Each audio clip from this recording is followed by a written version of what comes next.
ये कहानी नीलगढ़ नाम के एक ऐसे गांव की है जहां सर्दियां सिर्फ मौसम नहीं बल्कि एक सजा बनकर आती थी। दिसंबर का महीना शुरू होते ही आसमान गायब हो जाता था और जमीन को एक जानलेवा सफेद और घने कोहरे ने निगल लिया होता था। दोपहर के 12 बजे भी शाम जैसा अंधेरा रहता था। हवाएं जब चलती थी तो वो पेड़ों से टकराकर डरावनी सीटी बजाती थी। गांव के लोग शाम होते ही अपने घरों में कैद हो जाते थे। गलियां वीरान थी और सन्नाटा इतना गहरा था कि अपनी ही सांसों की आवाज़ सुनाई देती थी। इसी मनहूस ठंड में एक आदमी अपनी पुरानी साइकिल रिक्शा गाड़ी यानी ठेला को धक्का दे रहा था। उसके कपड़ों में कई जगह छेद थे और पैरों में हवाई चप्पल। उसका नाम था रघु और वो इस बर्फीले नर्क में आइसक्रीम बेचने निकला था। अरे ओए, कौन है बाहर? दिखता नहीं, रात हो गई है। अरे ये तो रघु है। लगता है ठंड ने इसका दिमाग जमा दिया है। इस मौसम में जब लोग पानी पीने से डर रहे हैं, ये पागल बर्फ बेच रहा है। रघु ने उन तानों को अनसुना कर दिया। उसकी चाल धीमी थी लेकिन रुकी नहीं। उसका घर गांव के आखिरी छोर पर था, एक टूटी हुई झोपड़ी जहां ठंड का कहर सबसे ज्यादा था। घर के अंदर एक कोने में उसकी पत्नी सुधा बैठी थी, जिसकी गोद में उनकी 6 साल की बेटी मुनिया थी। मुनिया का शरीर बुखार से तप रहा था। उसे निमोनिया था और सांस लेने में दिक्कत हो रही थी। रघु, तुम मत जाओ, बाहर देखो तो सही, यमराज का पहरा है। इस ठंड में कोई कुल्फी क्यों खरीदेगा? लोग तुम पर हंसेंगे, पत्थर मारेंगे। मत जाओ, अपनी बेइज्जती मत कराओ। सुधा, अगर मैं घर बैठा रहा तो ठंड और बीमारी मुनिया को हमसे छीन लेगी। डॉक्टर ने साफ कहा है, कल सुबह तक दवा और इंजेक्शन चाहिए। 500 रुपये का सवाल है। मेरे पास ना तो कोई और हुनर है, ना कोई जमा पूंजी। बस ये आइसक्रीम का सामान बचा है। लेकिन रघु, बर्फ इस मौसम में? हाँ, बर्फ। शायद कुदरत को मुझ पर तरस आ जाए, या शायद कोई चमत्कार हो जाए। मैं कोशिश किए बिना हार नहीं मानूंगा। रघु ने अपनी किस्मत को धक्का दिया और ठेला लेकर अंधेरे कोहरे में समा गया। उसका ठेला पुराना था, पहिए जाम थे और उसमें लगी घंटी की आवाज ट्रिंग ट्रिंग उस सन्नाटे में किसी रोते हुए बच्चे जैसी लग रही थी। वो गांव के मुख्य चौराहे पीपल चौक पर पहुंचा। वहां कुछ रईसजादे और गांव के बिगड़े हुए लड़के एक बड़े अलाव बॉनफायर के चारों ओर बैठे शराब पी रहे थे। उनमें गांव का सबसे बड़ा गुंडा और जमींदार का बेटा शेरा भी था। अरे, ये घंटी की आवाज कहां से आ रही है? कोई भूत प्रेत है क्या? नहीं मालिक, मैं हूँ रघु, कुल्फी वाला। शेरा और उसके दोस्त जोर जोर से हंसने लगे। उनकी हंसी की आवाज कोहरे में गूंज उठी। शेरा अपनी जगह से उठा और लड़खड़ाते हुए रघु के पास आया। ओए रघु, तू सच में पागल हो गया क्या बे? हम यहाँ ठंड से मरने वाले हैं और तू हमें कुल्फी खिलाने आया है? तुझे क्या लगता है ये गर्मी का मौसम है? अरे शेरा भाई, ले लो ना एक, शायद इसको खाकर हम हमेशा के लिए ठंडे पड़ जाएं। मालिक, बहुत मजबूरी है, बेटी बीमार है। बस एक कुल्फी ले लीजिए, 10 रुपए की है, बहुत अच्छी मलाई है। भाग जा यहां से मनहूस। अगर दोबारा यहां घंटी बजाई तो तुझे इसी फ्रीजर में बंद करके तालाब में फेंक दूंगा।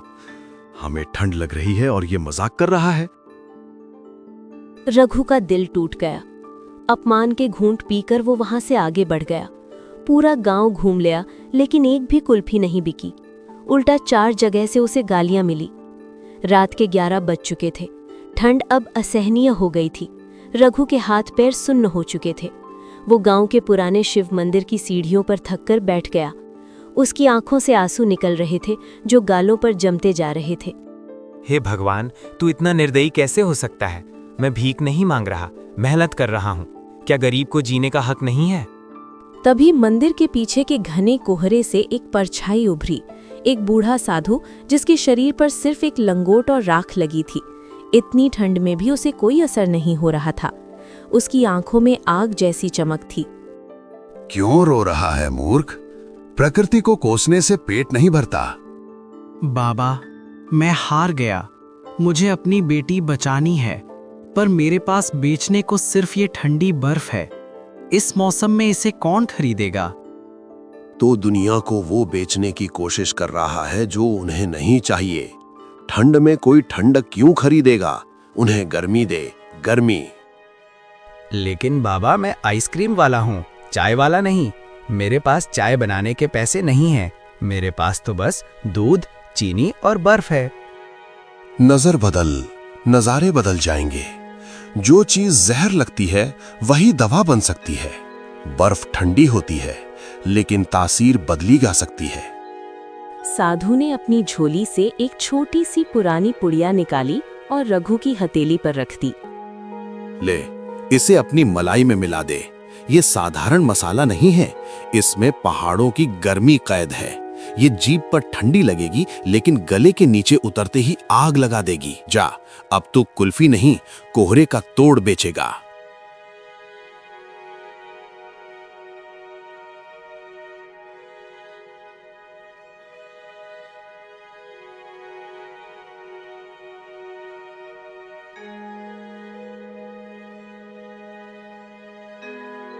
रघु ने कांपते हाथों से पुड़िया खोली। अंदर एक भूरा पाउडर था। सूंघते ही रघु के बंद नाक खुल गए। उसमें अदरक, काली मिर्च, लौंग और कुछ जंगली जड़ी बूटियों की तेज तीखी महक थी। रघु को एक विचार आया। उसके पास थोड़ा सा गुड़ बचा था जो उसने अपने भूख मिटाने के लिए रखा था। बाबा ने कहा चीनी ठंडक देती है, गुड़ गर्मी देता है। मैं चीनी नहीं डालूंगा, मैं ये मसाला और गुड़ डालूंगा। रघु ने अपनी बची हुई मलाई में वो पाउडर और गुड़ मिलाकर फेंटना शुरू किया। जैसे जैसे वो मिलाता गया, एक जादुई, सौंधी और गर्म खुशबू हवा में फैलने लगी। ये खुशबू ऐसी थी जो इंसान को अपनी तरफ खींच ले। उसने जल्दी जल्दी उस मिश्रण को सांचों में भरा और जमने के लिए छोड़ दिया। आधा घंटा बीता।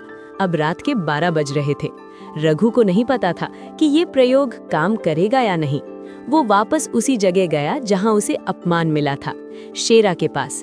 शेरा और उसके दोस्त अब नशे में धुत थे और ठंड से ठिठुर रहे थे। अलाव बुझने वाला था। तू फिर आ गया? तुझे कहा था ना कि मालिक, मारना हो तो बाद में मार लेना। बस एक बात, सिर्फ एक बार ये नई चीज चख लो। अगर इसे खाकर आपकी ठंड ना उड़े तो मैं अपना ठेला यहीं छोड़ दूंगा और गांव से चला जाऊंगा। ये मेरी शर्त है। रघु की आवाज में इतना आत्मविश्वास था कि शेरा रुक गया। उसके दोस्तों ने भी दिलचस्पी दिखाई। देखते हैं भाई, मरने से पहले इसकी आखिरी इच्छा पूरी कर दे, क्या पता कुछ नया हो। शेरा ने रघु के हाथ से वो कुल्फी छीनी। उसका रंग हल्का भूरा था। शेरा ने उसे सूंघा। मसालों की महक ने उसे चौंका दिया। उसने एक बड़ा टुकड़ा काटा और मुंह में रखा। एक पल के लिए सन्नाटा छा गया। रघु की सांसें अटकी हुई थीं। शेरा की आंखें बंद थीं। पहले उसे मलाई की ठंडक महसूस हुई, लेकिन अगले ही पल गले में एक तेज मीठी जलन महसूस हुई। अदरक और काली मिर्च ने अपना काम किया। पेट में जाते ही एक गर्माहट की लहर दौड़ गई, जैसे किसी ने अंदर हीटर जला दिया हो। ओ तेरी, ये क्या है बे? क्या हुआ मालिक, खराब है? अबे खराब नहीं, ये तो बारूद है, बारूद। मुंह में बर्फ, पेट में आग। भाई मजा आ गया। ऐसा लग रहा है रजाई ओढ़ लियो। ओए छोटू, सबको खिला। ये कुल्फी नहीं, ये जादू है। देखते ही देखते माहौल बदल गया। वो लड़के जो रघु को मारने वाले थे, अब उसके ठेले को घेर कर खड़े थे।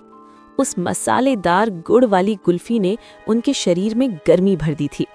शेरा ने अपनी जेब से 500 का एक कड़क नोट निकाला। ये रख और सुन, कल सुबह मेरे घर 2 किलो ये आग वाली कुल्फी भिजवा देना। मान गए उस्ताद। रघु ने कांपते हाथों से वो 500 का नोट पकड़ा। उसकी आंखों से आंसू बह निकले, लेकिन इस बार ये खुशी के आंसू थे। उसने आसमान की तरफ देखा और उस अदृश्य साधु को धन्यवाद दिया। रघु जल्दी से घर भागा। उसने सुधा को जगाया।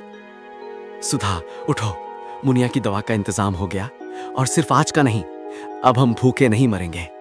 मैंने ठंड को हरा दिया है सुधा, मैंने ठंड को हरा दिया। सर्दियों का बाजीगर हमें ये सिखाती है कि इंसान की सबसे बड़ी ताकत उसकी मेहनत नहीं, बल्कि उसकी सोच होती है।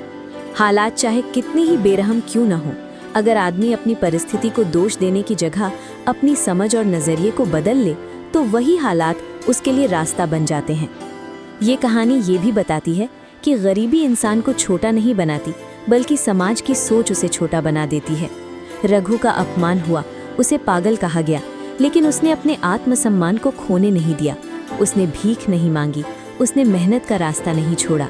यही फर्क होता है मजबूरी और हार मान लेने में। साधु का पात्र हमें ये सिखाता है कि जीवन में गुरु हमेशा चमत्कार लेकर नहीं आता, बल्कि वो हमारे अंदर छुपे चमत्कार को जगाने आता है। साधु ने रघु को कोई जादू नहीं दिया, उसने सिर्फ ये समझ दी कि हर जहर दवा बन सकता है अगर उसका सही उपयोग पता हो।